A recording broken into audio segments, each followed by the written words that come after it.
Oi gente, sejam bem-vindos a mais um vídeo. Pra quem não me conhece ainda, meu nome é Rita. Eu no momento tenho um bebê de 1 ano e 4 meses e eu estou grávida de 8 meses. No vídeo de hoje eu vou falar um pouquinho a respeito sobre alguns fatos que eu não sabia sobre recém-nascido. Eu fiquei sabendo só quando eu tive o meu filho. Eu até tentei pesquisar durante a gravidez coisas que eu gostaria que tivessem me dito, mas confesso que eu não achei nenhuma informação que abordasse todos esses temas que eu vou trazer aqui pra vocês. Então, se tem uma mãe de primeira viagem ou se você quer saber quais são esses tais fatos, fica até o final.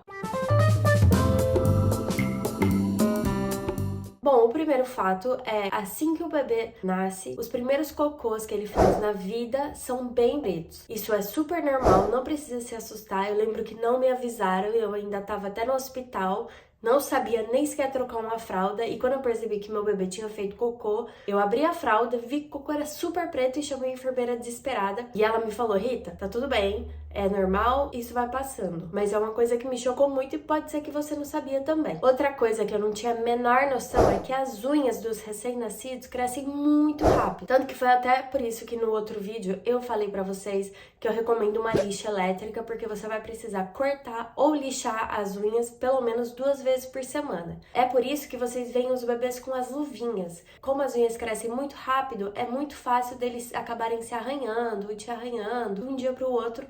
Você vai até se assustar porque é uma coisa louca. Outra coisa também que eu não sabia que era super comum é que os recém-nascidos, eles têm muito soluço e eles espirram muito. Se você tá grávida, pode ser que você já tenha até sentido o seu bebê soluçando. São aqueles movimentos que são bem curtinhos e repetitivos. Ele pode já ter até soluçado aí dentro, mas quando ele sair, ele vai soluçar e ele vai espirrar com bastante frequência, porque é do líquido amniótico. Então não se assusta, é normal, e não necessariamente ele tá doente porque ele tá soluçando e espirrando o tempo todo. E ao longo do tempo isso vai melhorando. Outro fato que eu não achei nenhum vídeo, eu não vi nenhum pai comentando sobre isso e me surpreendeu muito, é que os bebês, eles fazem muitos barulhos para dormir. Gente, eu tenho sono muito leve, então talvez isso não incomode a todas as pessoas e talvez algumas mães nem sequer escutam pelo cansaço, mas quando seu filho vai dormir à noite, quando o bebê vai dormir à noite, ele faz muito barulho. Aquela história de, eu vou dormir igual um bebê? Não. Um bebê não dorme em silêncio, num sono profundo. Eles fazem muitos barulhos, uns grunhidos, uns barulhos bem diferentes que eu não vou saber nem imitar pra vocês, mas que se você tiver um recém-nascido, você sabe do que eu tô falando. Se você estiver prestes a ter um recém-nascido, você já vai saber do que eu tô falando. Faz parte, eles dormem assim mesmo, eles não estão acordados. Eles só dormem fazendo barulho. O próximo fato você pode já ter visto em algum vídeo ou vídeo de algum bebê fazendo isso, mas é o reflexo de Moro. O que é esse reflexo?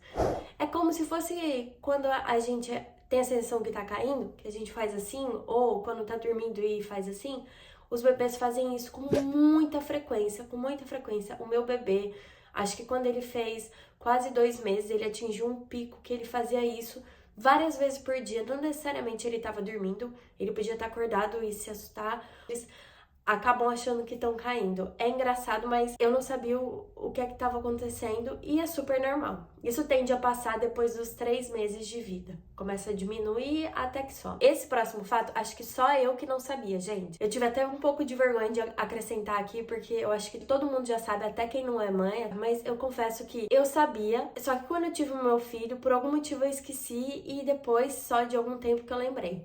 Que é, os bebês, eles precisam arrotar e eles não conseguem fazer isso sozinho, então eles precisam da sua ajuda. Sempre, sempre, sempre que eles acabarem de comer, você precisa pôr eles aqui e dar um tapinha nas costas para eles arrotarem. Tem, claro, diferentes posições, tem uma que eles ficam sentadinhos e você ajuda, faz assim com a cabecinha até eles conseguirem arrotar, para evitar que ele tenha algum desconforto e para garantir que aquele leite não vai voltar tanto. Um outro fato também que eu não sabia, eu só descobri quando o bicho estava pegando aqui em casa, é que os bebês, eles têm muita dificuldade de fazer cocô e soltar pum. O recém-nascido, ele não tem totalmente a parte intestinal formada. Isso acontece por volta dos 3, 4 meses de idade. Não são todos os bebês que têm dificuldade de fazer cocô, mas, por exemplo, o meu tinha. E eu sei que não é algo que é tão incomum assim. Ele se espremia todo para fazer cocô. Não chegava a doer, mas era aquele incômodo porque ele não sabia que força que ele tinha que fazer para isso acontecer. E também para soltar pum, a mesma coisa. Ele não sabia, não é uma coisa tão instintiva assim como a gente acha que é. Isso foi melhorando quando chegou nos 3 meses, começou a melhorar, e quando ele fez aí uns 3 meses e meio, desapareceu e ele aprendeu. Um outro fato que, gente, é um pesadelo, são as cólicas. Eu já tinha ouvido falar sobre cólicas, mas eu não sabia na prática do que é que se tratava. Então, os profissionais de saúde, eles definem as cólicas como um choro intenso por mais de 3 horas por dia, até pelo menos 3 vezes na semana, segundo o site do NHS, que é o Sistema de Saúde da Inglaterra.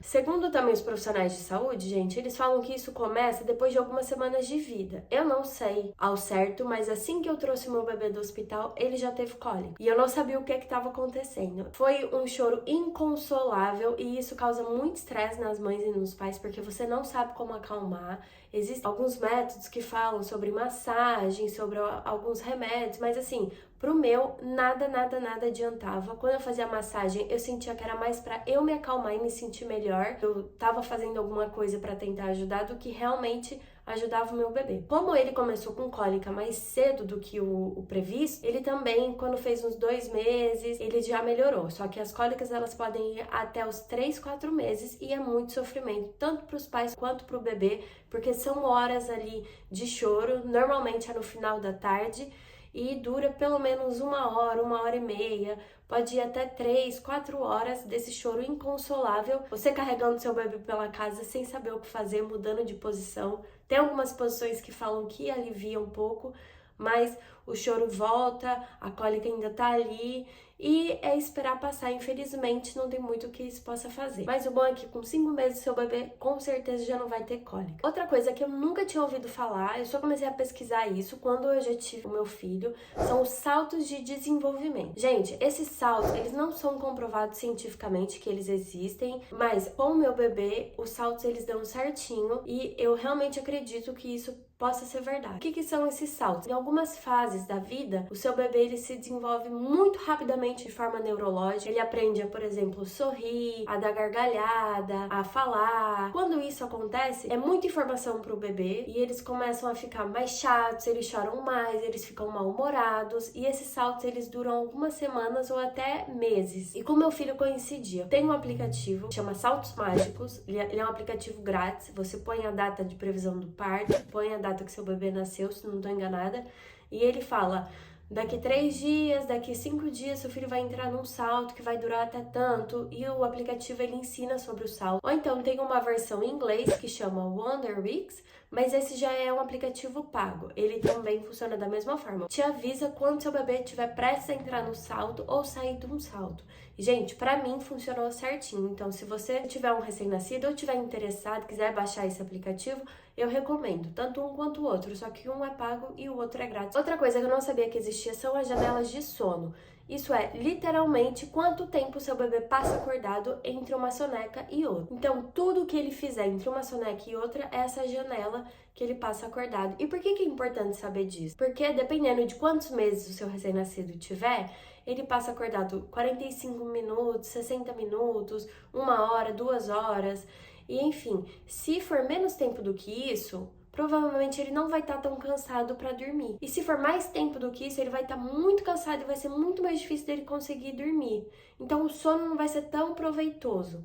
Eu confesso para vocês que no começo eu nem sequer sabia que isso existia. Eu comecei a pesquisar quando meu filho fez uns 4, 5 meses, eu achei informações sobre isso e o sono dele ficou um pouco melhor na soneca. Percebia que nem sempre eu conseguia ler os sinais de que ele estava cansado ou ele dava os sinais, mas não estava assim tão pertinho dessa janela de sono. E quanto mais eu seguia, não necessariamente tem que ser a risca, mas se eu tentava seguir ali, o que eu tento até hoje seguir, ele dorme por mais tempo, já não demora tanto para adormecer. Então, se você nunca ouviu falar disso também, eu recomendo você fazer uma busca, ver do que é que se trata, se o seu filho já tem alguns meses, ver quanto tempo ele deve permanecer acordado, quanto tempo deve durar cada soneca. Isso me ajudou muito a gerir o sono do meu. Um outro fato que eu já tinha ouvido falar, mas eu não sabia na prática como é que era, é que os recém-nascidos, eles dormem por muito tempo, gente. Eles passam muito tempo dormindo. Um dia que tem 24 horas, o recém-nascido tende a dormir, em média, 17 horas. Claro que a cada 2, 3 horas eles acordam para comer, mas depois logo eles voltam a dormir. Eles se cansam muito rápido, porque tudo é muito estímulo para ele. Então é normal até que se ele acabou de comer, ele já voltou a dormir. Eles passam muito tempo dormindo e pouco a pouco essa quantidade de horas vai diminuindo e ele vai passando mais tempo desperto. E por último, não é um fato sobre recém-nascido, mas eu acho que vale a pena citar, que é assim, gente, quando seu bebê nasce, pode ser que você não sinta aquele amor de primeira, aquele amor maternal que todas as mães falam, aquele amor que é incondicional. Pode ser que leve um tempo. Com meu filho, eu não senti logo de primeira. Pouco a pouco, dia após dia, mês após mês, esse amor foi se construindo. Eu não me dei conta, eu sei que quando eu parei pra ver, eu amava ele de uma forma incondicional. Só que comigo não foi de um dia pra noite. Porque era como se eu estivesse trazendo uma pessoa estranha pra casa e tivesse que me adaptar a ela. Então, se isso acontecer com você, se quando você trazer o seu bebê ou quando você vê ele pela primeira vez, você não sentir essa conexão de primeira, essa conexão de mãe e filho, não se assusta. Isso é com o tempo, conforme você for cuidando dele no dia a dia, conforme o tempo for passando, esse amor vai ser sendo construído. Então, eu queria deixar isso como uma mensagem para as futuras mães, ou se você acabou de ter o seu filho também e tá sentindo essa falta de conexão, não se preocupa, ela vai vir com o tempo. Eu falo isso por experiência própria. Bom, gente, é isso. Confesso que nenhum desses fatos eu sabia. Se você sabia de algum, comenta aqui embaixo. Se tem algum outro fato que eu não citei, que pra você foi uma surpresa, comenta também. Se teve um deles que te surpreendeu mais que os outros, comenta também. E é isso. Até a próxima. Tchau, tchau!